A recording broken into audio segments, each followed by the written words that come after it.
Spore. Glad you're here. This is the air I breathe. This is the air I breathe. Your holy presence living in me.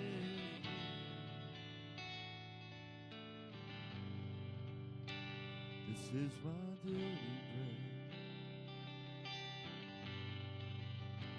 This is my daily bread. Your very word spoken to me, and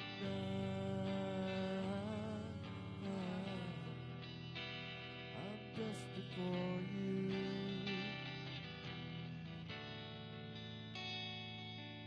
And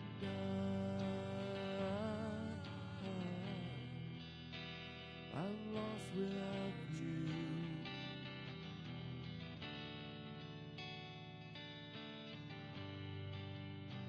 This is the air I breathe.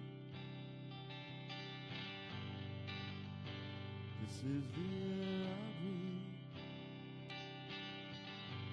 Your holy presence living in me.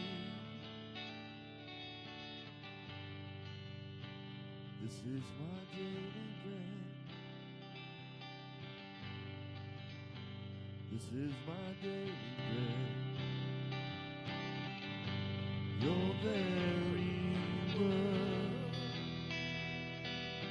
spoken to me, and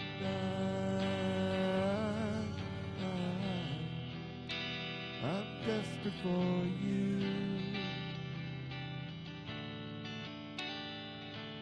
And I'm lost without you.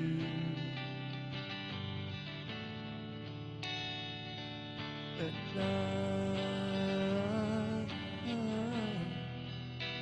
I'm desperate for you.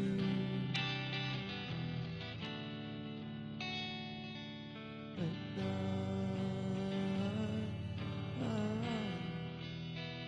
I'm lost without you.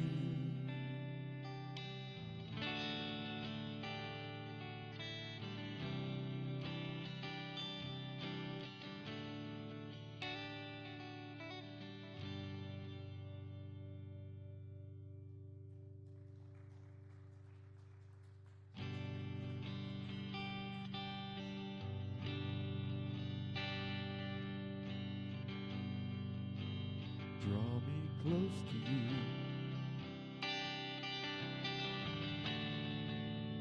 Never let me go.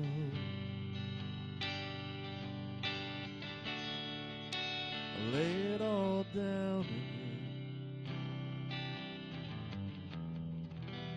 to hear you say that I'm your friend. You are my desire. No one else will do. There's nothing else could take your place to feel the warmth of your embrace. Help me find a way to bring me back to you.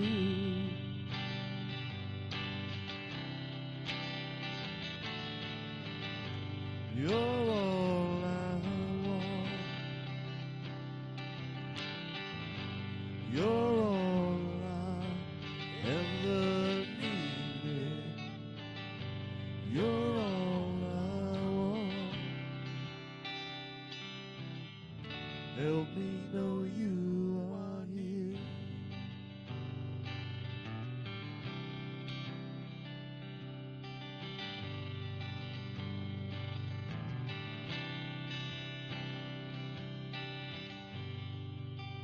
Draw me close to you. Never let me go. I lay it all down again to hear you say that I'm your friend. You are my desire. No one else will do. There's nothing else could take your place to feel the warmth of your embrace. Help me find a way to bring me back to you.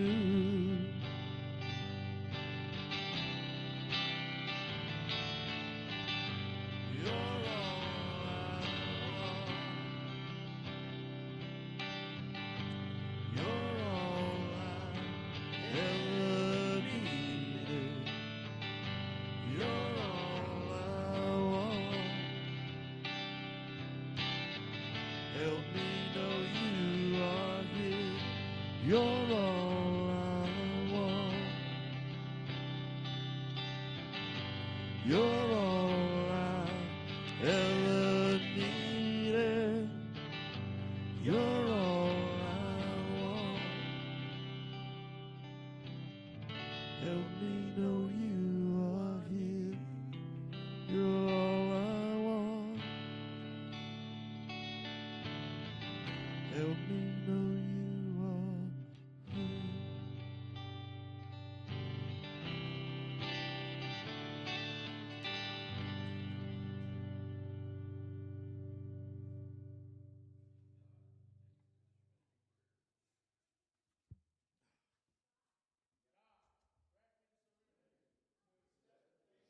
Cannot things. Cannot things. And the wisdom to know the difference. All right.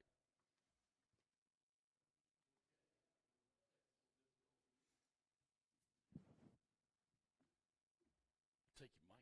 You had. I'm on. Woo, man! I feel like I'm on, right? I mean, hey, if we're gonna be on, let's be on, right? All right, man. Tell you what, it's great to have a team who can fill in when there's some hiccups, and there was a little hiccup this evening, and so, at any rate, I just appreciate you guys tremendously. And any rate, praise God. It's all about looking at life in a different way, right? That's part of what Spiritual Principles of Recovery is, right? So welcome tonight to Spiritual Principles of Recovery, where we're going to talk about, it's interesting, sometimes I'll get started on something, and it's kind of like, I don't know, this one just it doesn't feel like it's going to be a lot, you know? And any rate, I was very surprised. It's a lot more. That doesn't mean I'm going to keep y'all here longer. It just means that there was a lot more, right? And so what that means is there's going to be, this is part one of a two-part series, because I realized that there's a lot more. I think sometimes when we start talking about trauma, we have a tendency to kind of belittle it, make it a little less than what it is. So what are we talking about tonight? Don't get trapped in your what? Trauma, okay? And so you see there's a lot of people who dismiss trauma as kind of like, something that happened in your life, and get over it, buttercup, right? I mean, it's kind of like, just move on. And it's almost like they just want to dismiss people who have gone through true trauma. So one of the interesting things is, man, trauma is real. Okay? Let me just say that right up front. Trauma is real. And let me give you a statistic that I found just blew my mind. 72% of all of the population has had some type of trauma before the age of 6. That's incredible, right? So if you haven't, count yourself as fortunate, right? I mean, our pastor deals with this all the time with kids who and deals with trauma that is beyond what we could think of. Thank God I'm not that guy, right? Because I got a Louisville. Let me just leave it at that. Y'all know what I'm trying to say, right? And so my heart goes out to so many people. But we can be captive to something that happened early in our life. It can actually take control of us, right? A lot of times what we don't understand is that it didn't just happen to us. It actually became a part of us. It invaded us. To some degree, it has defined us. And that's the sad part. And that's what we want to get away from. And that's what we're going to look at. You see, one of the things that we have to realize with trauma is it is the silent killer. Why? Because people don't want to talk about it. People really don't want to think about it, but yet it's on their mind all the time. From the moment that they get up, literally, until they lay down at night. And it's amazing how many people suffer from that, but yet we smile at each other and we don't really realize. See, that's the thing about it is like, there's a lot of times, and I kind of live by this, I always think to myself, would I want to live your life? And the truth is, I don't. Why? Because I don't know what's in your life, see? And there's so much there that's kind of tucked away and hidden. And that's the kind of thing we want to look at. You see, basically there are two types of trauma. There's what I'm going to call tonight the big T trauma and the little t trauma, okay? And the big T trauma is exactly what you would think it would be, right? In other words, it's what? It's sex abuse, that kind of thing. There are so many, oh my God. You guys realize now that it's 3.2 out of every 5 women have been abused in some way sexually. And men aren't far behind. It's about 2.5 in every 5. We have a messed up culture. When someone thinks to themselves that I don't care what it does, they don't think, what is this going to do to this person for the rest of their life? See, that's amazing to me. That's true self-centeredness, when you're so self-centered that you take the innocence of a child because I don't care. And the saddest part is most of them are repeat. It happened to them. And that, to me, is a place in this world that we got to begin to understand that trauma is such a big deal that, listen, we've got to be willing to do things, to help, to have groups, be in therapy, whatever it takes. And we're going to talk about a lot of that type of stuff tonight. So the big trauma, like I said, is sexual abuse, physical abuse, extreme mental abuse, and the list goes on. Little trauma is more like high school stuff, right? There's a lot of people that got left out. They were kind of discarded. You know, some of the cruelest people in the world attend where? High school. Because they're still filling out their boundaries. And they don't mind cutting you down. They don't mind taking their insecurities out on others. Bullying. Man, bullying is huge. Never seen it like this before. Because, you know, it used to be some guy'd smack you. And what'd you do? You went home, you told your parents, and what'd your daddy tell you to do? Go smack him back 3 times harder. Right?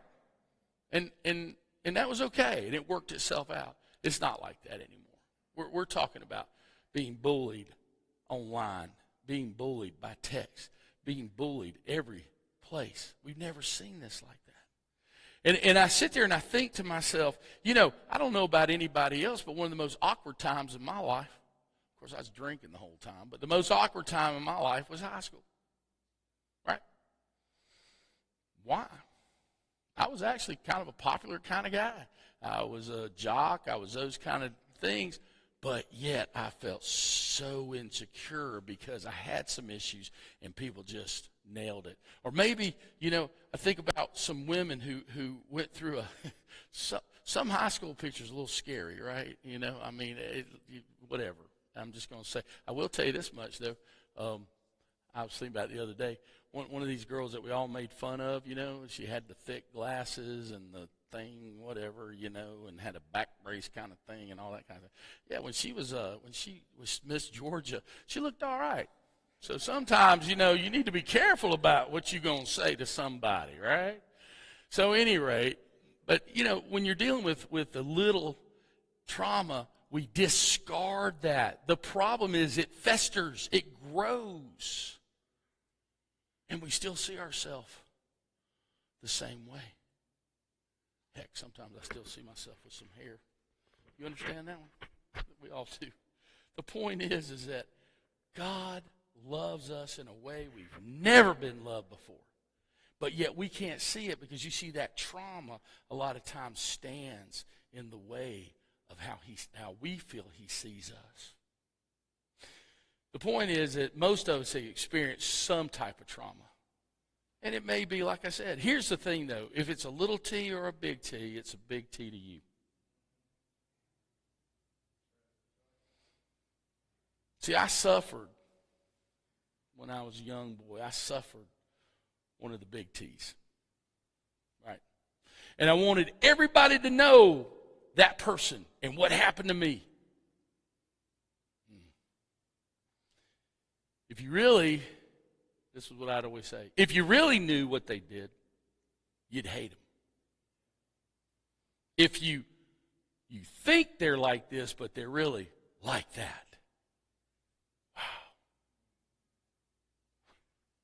And in some ways, it still affects me today.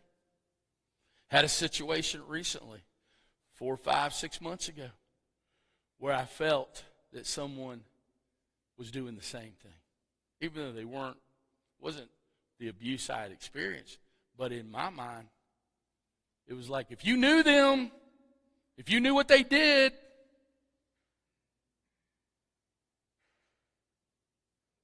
why was that important? Because somehow that was going to validate the hurt that I felt inside. And I'm going to tell you something. I promise you this. When I went after the person in my youth, it cost me more than it ever cost them. You see, I held on to that anger. I tried to drink it away, tried to use it away. I even got to the point where I got really good at running your life, right? I just couldn't run mine. I could micromanage yours. Matter of fact, they call that what? Codependency, right? When I think that I can run your life better than you can. And that's where that came from, was I felt in control. See, if I could control you.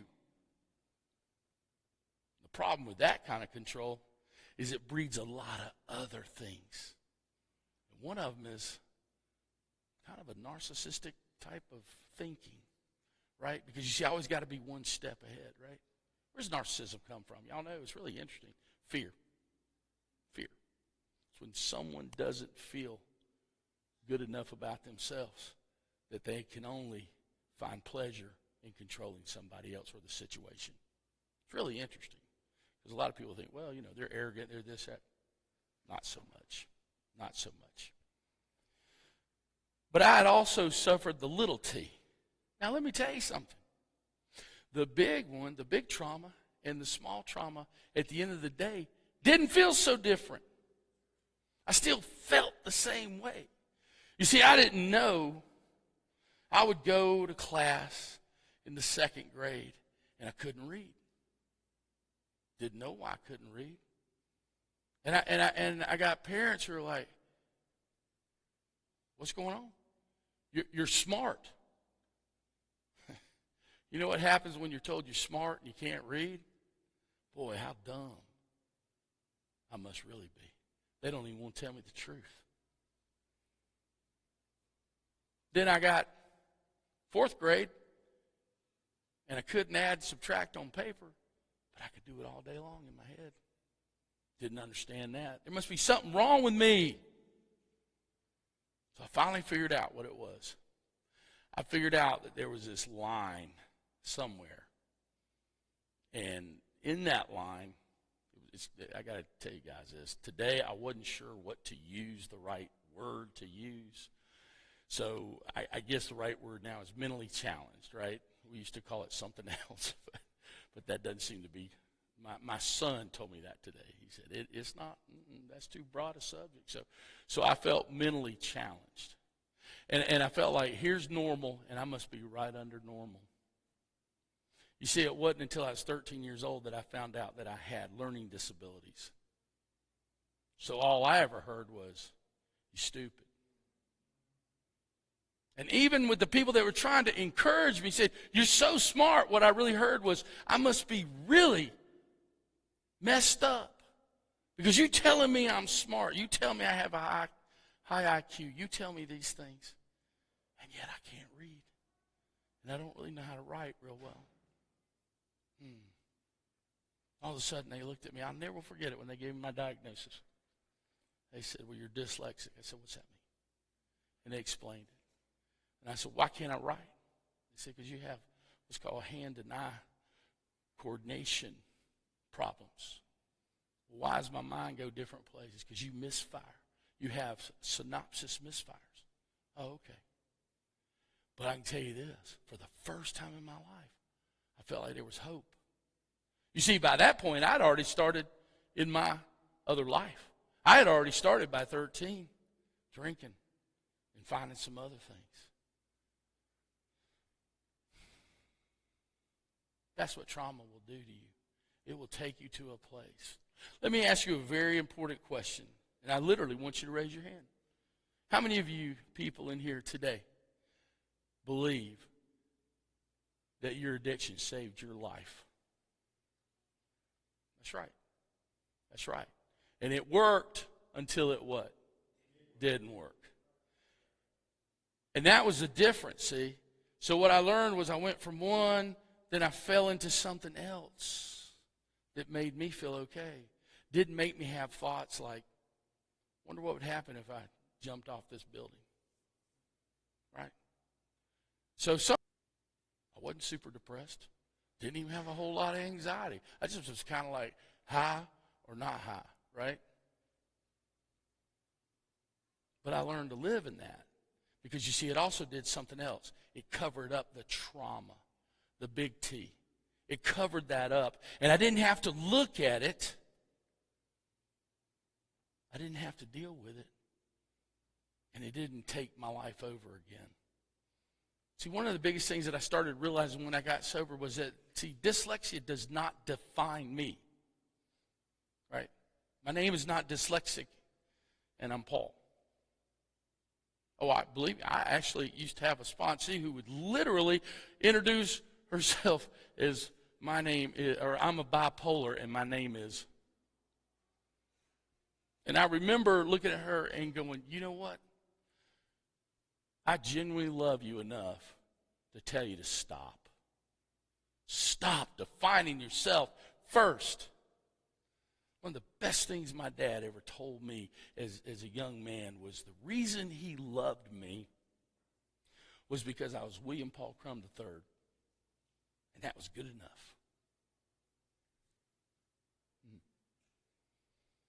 Here's the good news.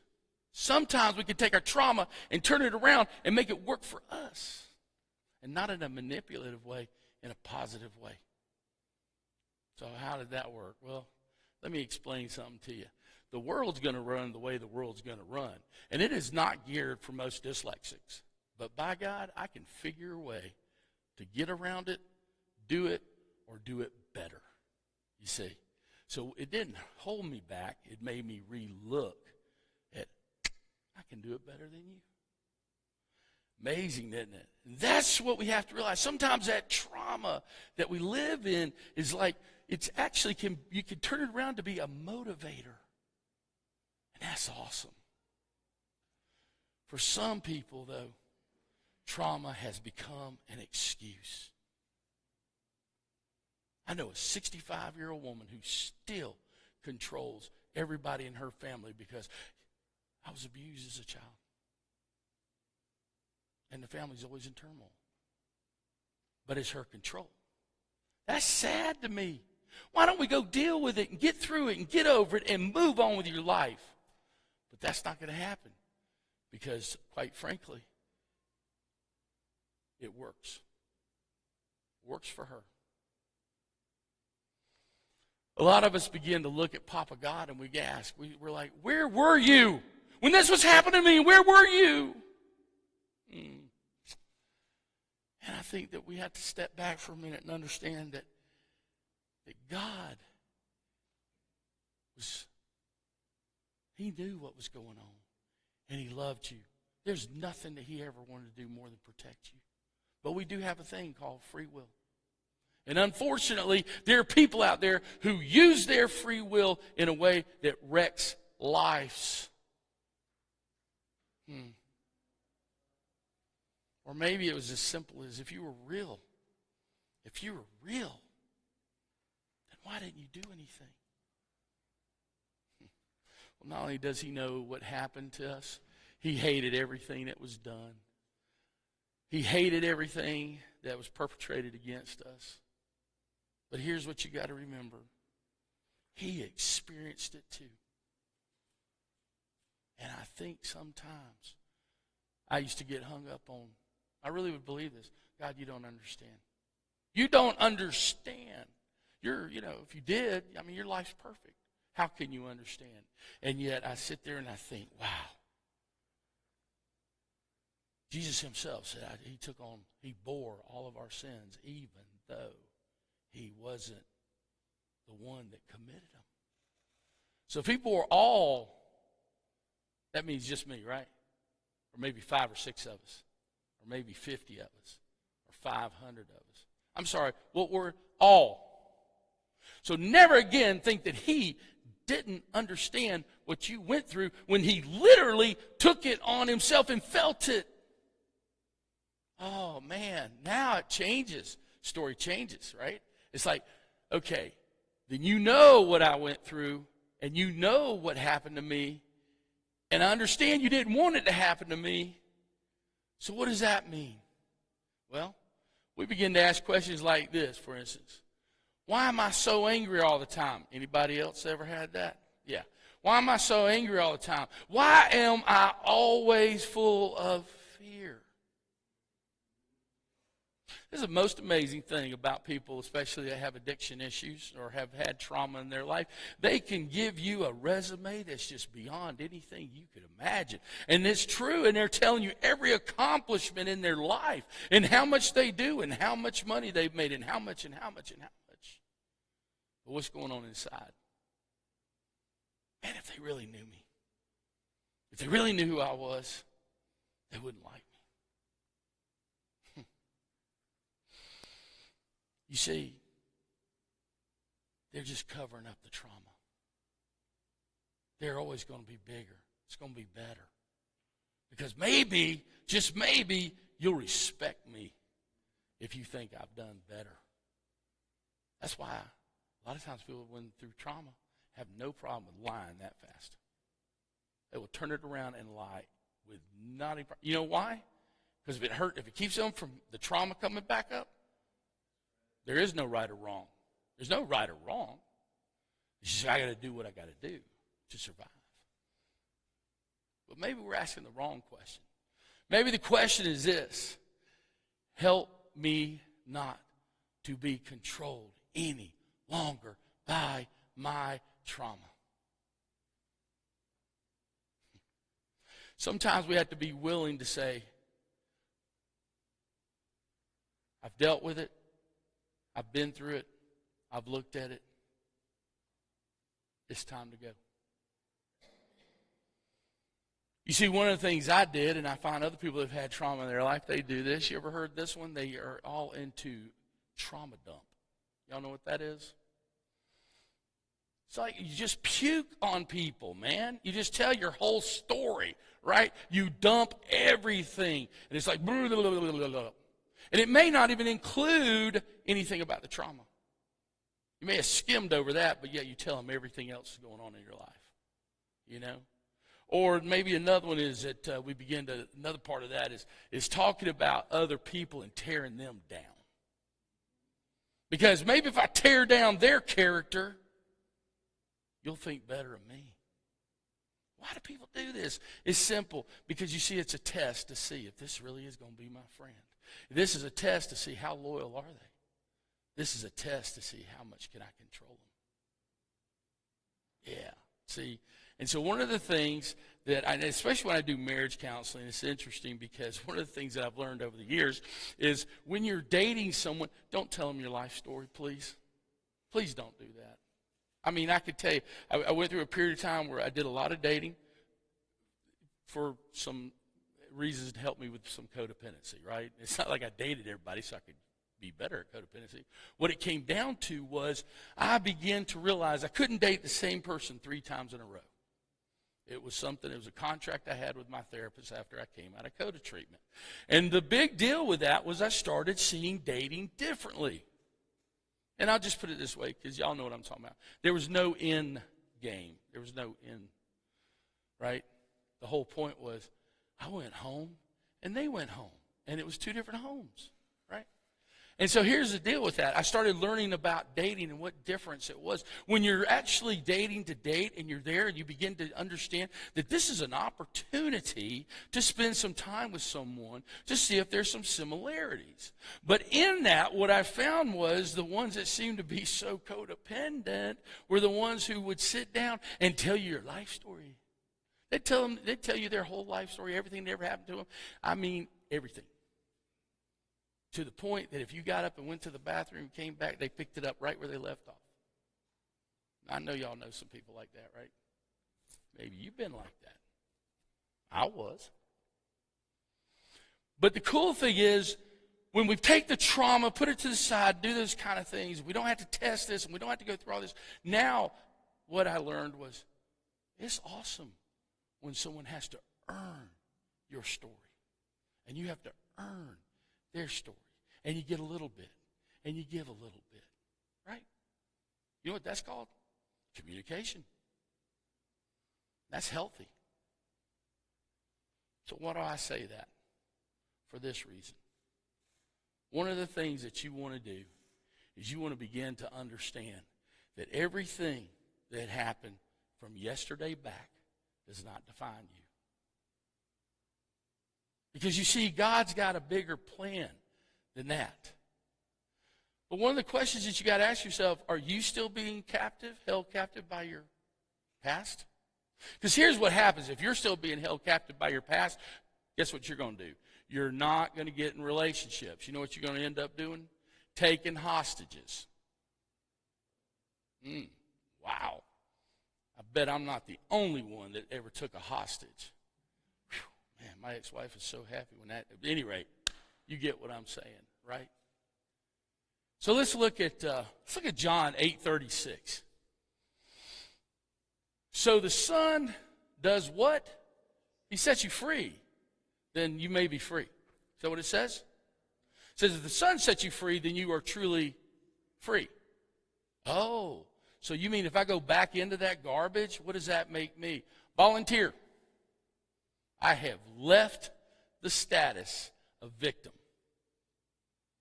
Because you see, he isn't a liar. And he said he set you free.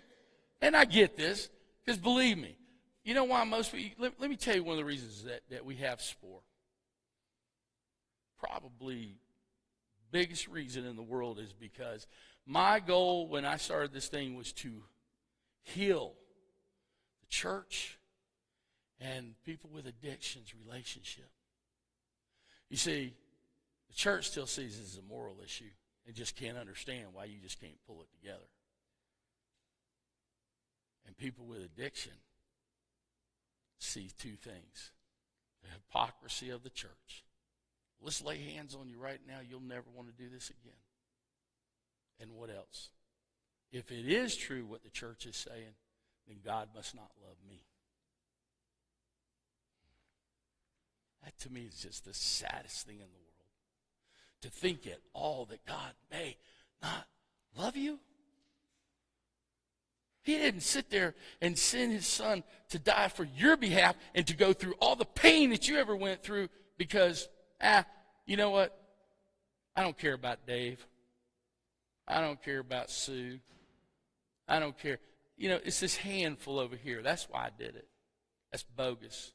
But we buy into that. So I know that's a side note, but that literally is what caused me to start SPORE years ago. So I wanted to heal that. And I'm watching it happen. The most awesome thing in the world for me to see is I'm watching more and more and more people come out of recovery. Not come out of recovery, in recovery, become a part of the body. And I'm starting to see the walls being broke down with the church. Y'all know why so many people in church have an issue, right? Because they don't want you to know the issue they have at home. Right? And as long as they can judge you, they don't have to worry about them.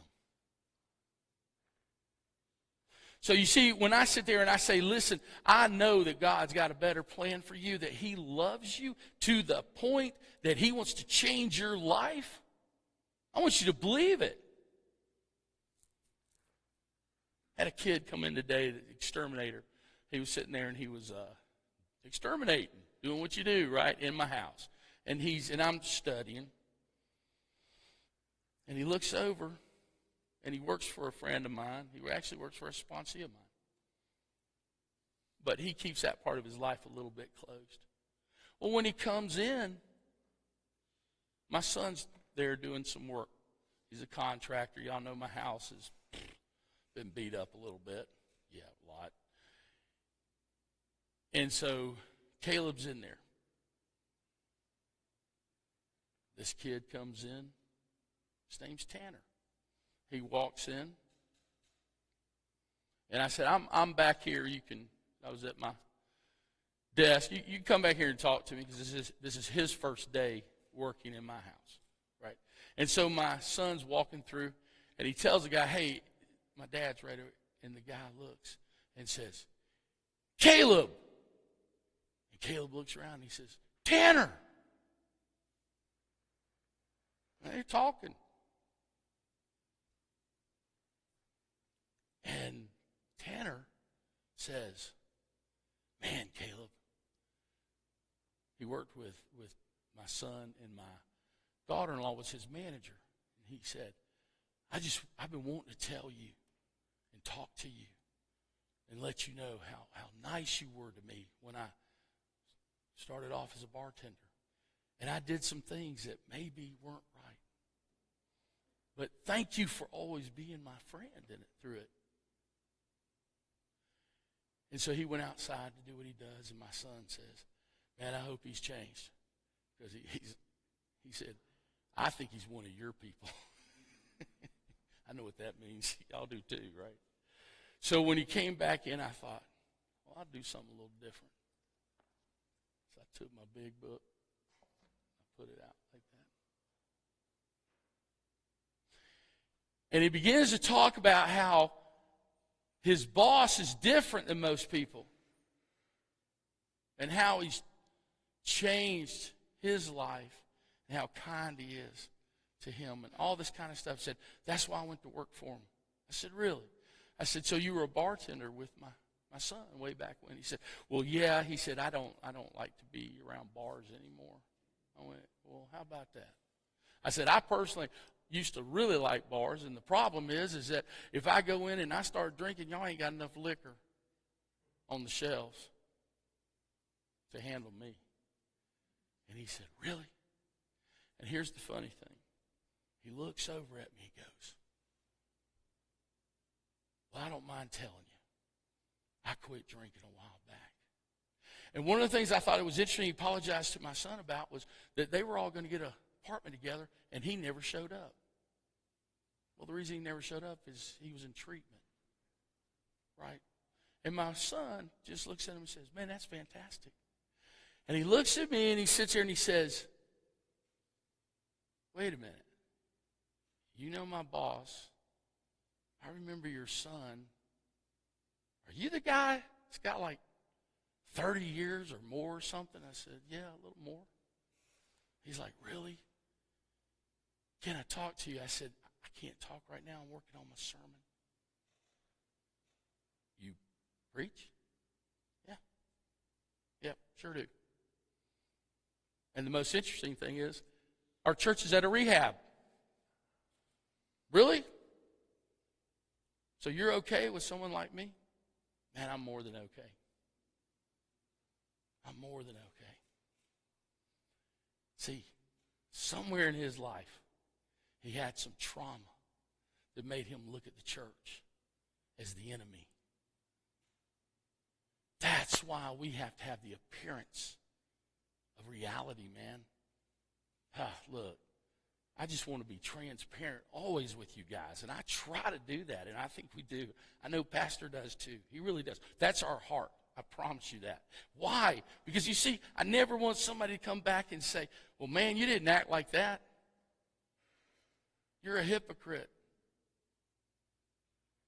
So if you call me to pray for you, then you know I'm going to legitimately pray for you, because, you see, I don't want you to go through what I've gone through.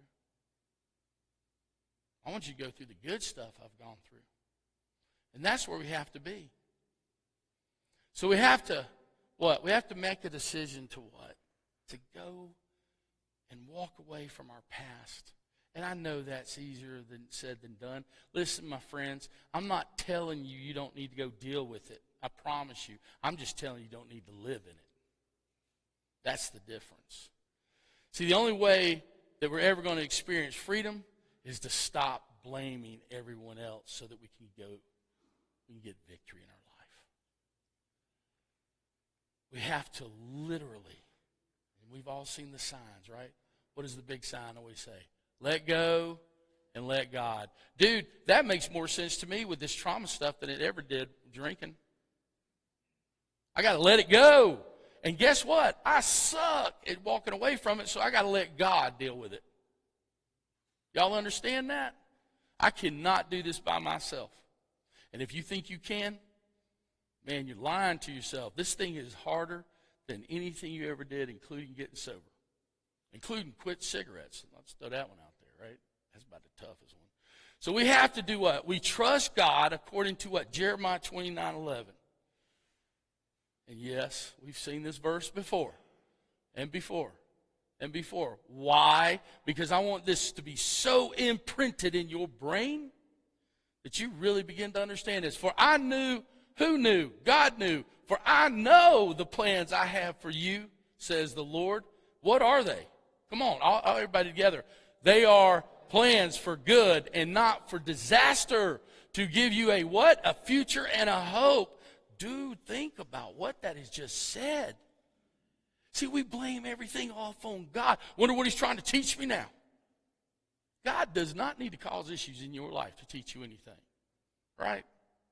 It's like I didn't teach my boys how to change a tire by throwing nails under their tire. That's just stupid, isn't it?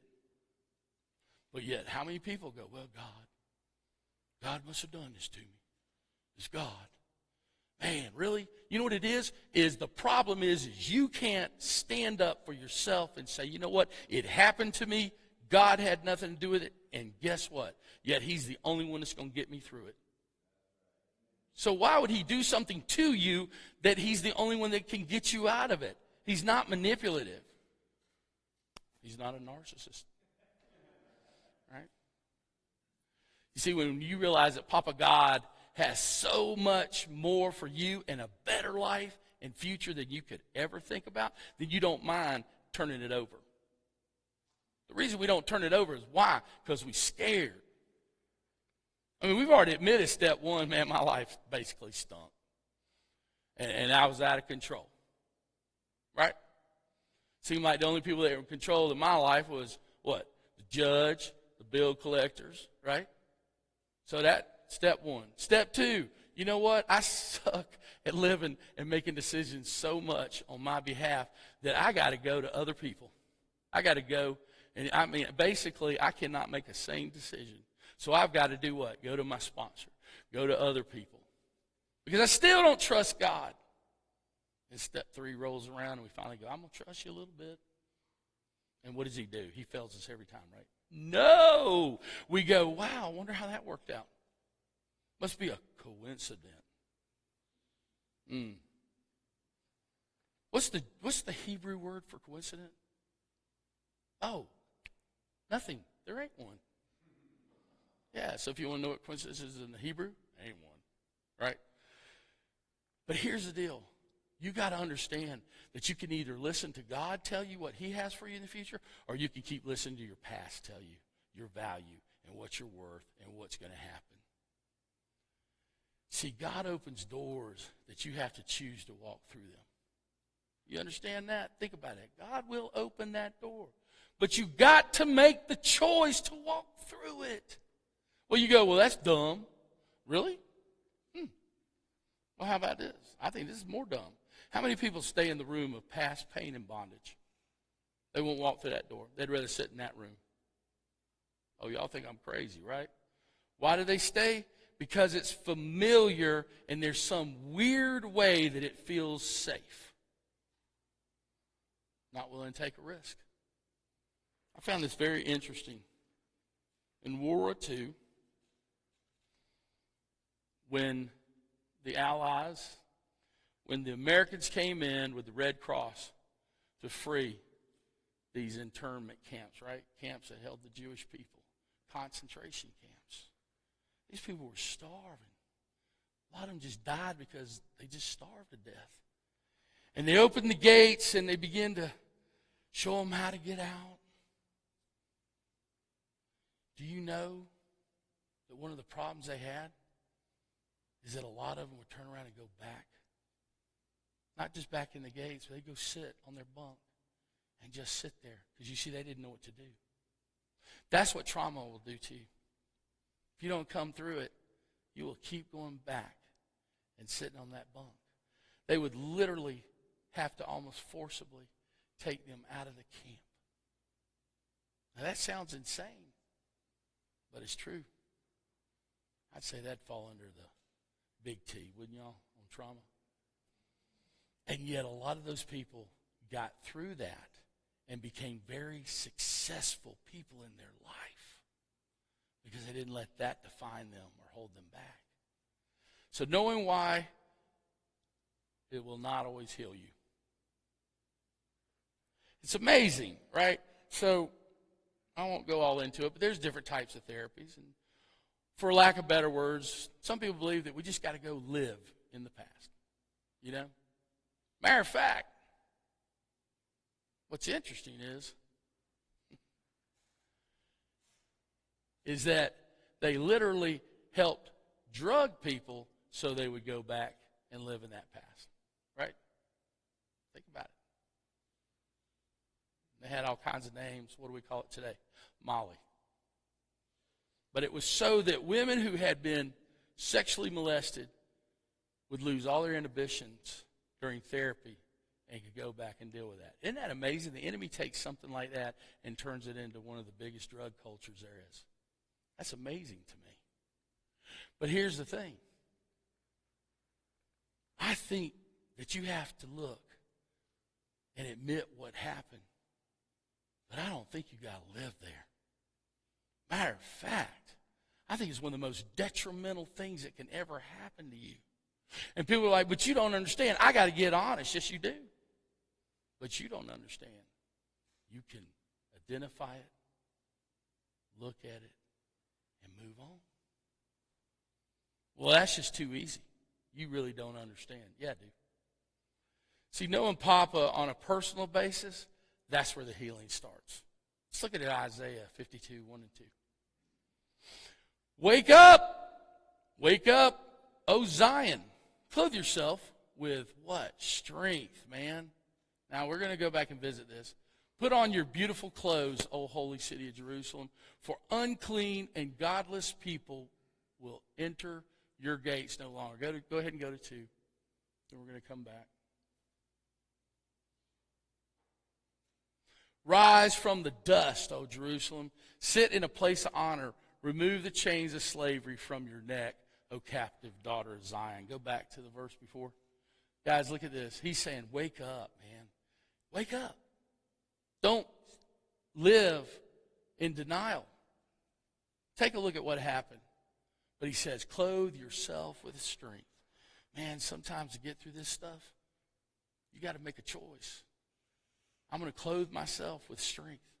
I'm not going to be afraid. I'm willing to go look. But he goes further. Put on your beautiful clothes. I love that. Because you know what I hear in that? Make sure you know who you are. Not what your past was. Make sure you know who you are. Then it keeps going. O holy city of Jerusalem, for unclean and godless people will enter your gates. No longer. You know what that tells me? God's going to protect you. He's going to protect you. He's going to begin to move you into situations where you're not going to keep attracting the same people over and over and over again, right? Different name, different address, same person. Next, we go back to 2. Rise from the dust. What does that mean? Rise up from the dust, man. Come on. Get going. Don't. What happens if you're getting all dusty? Why are you getting dusty? Because you're sitting there and the dust is blowing on you, right? Get up and go. Make some choices. And he says what? Sit in a place of honor. I know who I am. I know who I am in Christ. I know who I am as far as I am a deserving child of God. Right? I get that honor. But then here's the best part. Let me remove the chain. Oh, wait. No, it doesn't say that, does it? There's an action, my friends. It says what? Remove. Is that waiting around for somebody else to remove them? So what does it mean? Remove them. Boom! That means he has given you a way to remove them. Remove them. Because they're what? Chains of slavery. I actually like it says neck. I always think, what do they used to tell us? You got to always do a checkup from the neck up, right? Y'all ain't heard that one in a long time, have you? But they would literally say that in the program. Man, you know what you need? You need a checkup from the neck up. And that's kind of true. Because you see, when I get that chain off of me, I'm no longer thinking about that. I'm thinking about the freedom and who God is. See, here's the thing. You got to know the truth, right? Know the truth. Truth sets you free. Wait a minute, though. I said earlier that just knowing will not heal you. But here's my thing. Who's the truth? Come on, who's the truth? So if you know the truth, the real truth, there's your freedom. That's where we get set free. So God really does know what happens and what has happened. But his thing is, he doesn't care about that. He doesn't even care if you're the one that was the perpetrator. Oh, yeah, the people who do the same thing, who came against it, they're full of trauma too. All he wants is us to get free. Y'all can come up. That's all he wants. Doesn't want you living in bondage. So we talked a lot tonight. We kind of talked in a general way about what trauma is. And that's good. Because next week, we're going to pick up where solution begins. Because what are we about? Living in the pain or living in the solution? Yeah, it's going to be interesting. You see, we're going to pick up next week talking about a real person. And we're going to call her Sue. That's not her name. But it's somebody in my life. And we're going to use her to look at healing. Healing. Because I'm going to tell you something. She walks in healing today. That's the story, man. Isn't that the best part? I want you to get hold of what true freedom feels like. To the point that if you don't have true freedom tonight, come on, I'll pray with you. Online, if you're not sure if you have real freedom, man, my information's on there. It'll come up. Contact me. Call me. I'll pick the phone up. Text me. I'll text you back. Or hit me up on email, and I'll email you back. You see, here's my thing. I don't really care anymore about... The reason I don't talk about the big trauma in my life is because, you see, I ended up not only forgiving that person, but loving that person. My biggest regret is I wish I had done it earlier and had more relationship. One of the greatest relationships in my life. See, that's what I want you to get freedom from. I'm going to read one thing. Comes out of the big book. I'm not sure if I was going to read it, but I think I am. It is what we call what? Promises, right? No, it's not what we call it. We call it the 9th step promises. When did they start happening? Come on. Thank you. Thank you. When we decide to work that step, right? And it's the most amazing thing. But I'm only going to read a few lines. It says right here, it says what? If we are painstaking about what? About this phase of our development. What is this phase of our development there? He's talking about forgiveness. Isn't that amazing? We are going to know a new freedom and a new happiness. Not freedom and happiness. A new freedom and a new happiness, because you see, we've never experienced it before. But it says this. It says, we will not regret the past or wish to shut the door on it any longer. I'm not going to be in denial about what happened to me. I just want to live it. It says we will comprehend the word serenity. If you've never experienced true serenity, that's godly peace. It's the most awesome thing. And we will know peace. Waking up in the morning, first thought in your mind is not, look what happened to me. It's, wow, you're here with me. Church, we experienced it this last Sunday. Literally, you could feel his peace. Is that right, Pastor? You could feel his peace in this room to the point I didn't want to move. I just wanted to be in it. That's what he's talking about. No matter how far down the scale we have gone, we will see how our experiences, our trauma, can benefit others. And here's the best part. That feeling of uselessness and self-pity will do what? It disappears, man. I'm not even going to go into the rest of it. It's some good stuff. And one night we'll break that down, because I can show you a different view you've ever seen in that 9th step, I promise you. Praise God.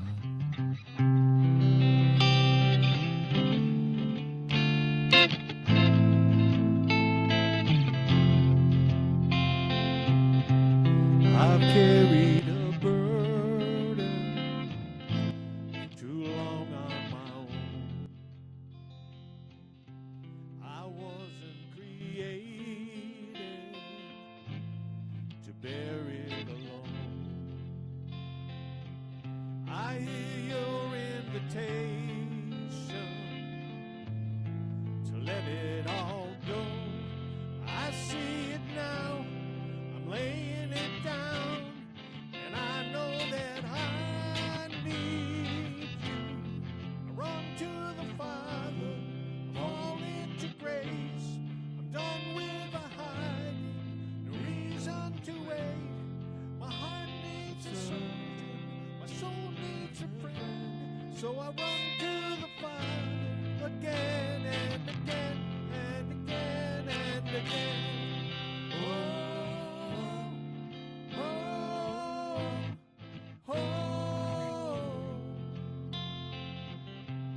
You saw my condition, had a plan from the start. Your son for redemption, the price for my heart. And I don't have a context for that kind of love. I don't understand, I can't comprehend. All I is I need you. Run to the Father, fall into grace. I'm done with the hiding, no reason to wait. My heart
to the Father again and again and again. Wow, guys, y'all couldn't have picked a better song for tonight. Thank you. So let me ask everyone a question. Who do we want to turn all of our trauma over to? Our Father, who art in heaven, hallowed be thy name. Thy kingdom come, thy will be done on earth as it is in heaven. And give us this day our daily bread, and forgive us our trespasses as we forgive those who trespass against us. Lead us away from temptation. Deliver us from evil. For thine is the kingdom, and the power,